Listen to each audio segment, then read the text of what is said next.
গ্রাম অঞ্চলে কিভাবে মাটির চুলা প্রস্তুত করে রান্না করা হয়, চলেন আমরা সেটা দেখে আসি।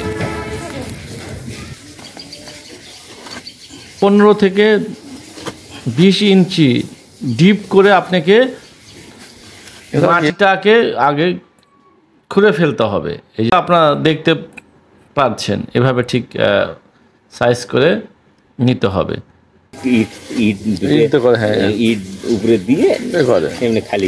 পাতিলের যে মাপ আসলে কত বড় পাতিলে রান্না করা হবে সেই অনুযায়ী আসলে এই বেশি রান্না হলে চুলাটা প্রস্তুত করা হয়ে গেছে।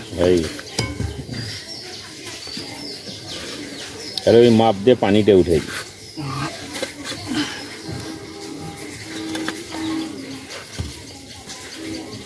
জগে একটা পানি মাপ দিয়ে নিস।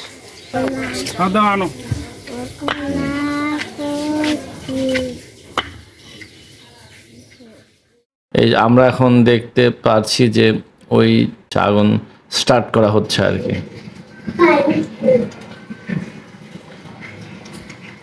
আস্তে আস্তে আগুন জ্বলে উঠতেছে। আগুনটা যখন স্টেবল হবে আর কি, তখন মেইনলি এখানে দিতে হবে আপনার পাতিলটা বা যে হাঁড়িতে আপনি রান্না করতে চান সেটাকে এখানে স্থাপন করতে হবে। খড়ি নিয়ে আসা লাগবে না? খড়ি কোনটা? তবে এই কাজগুলো কিন্তু অনেক সাবধানে করতে হবে, মানে অত সহজ না আসলে। আবার অলরেডি চুলাতে আগুন এসে গেছে, তো এখন কাঠ খড়ি হোক বা আপনার আর যে ধরনের লাইকি আইটেম থাকে সেটাকে দিয়ে এই আগুনটাকে আরো বৃদ্ধি করতে হবে। গরম পানি করে নামে নিমন তাড়াতাড়ি।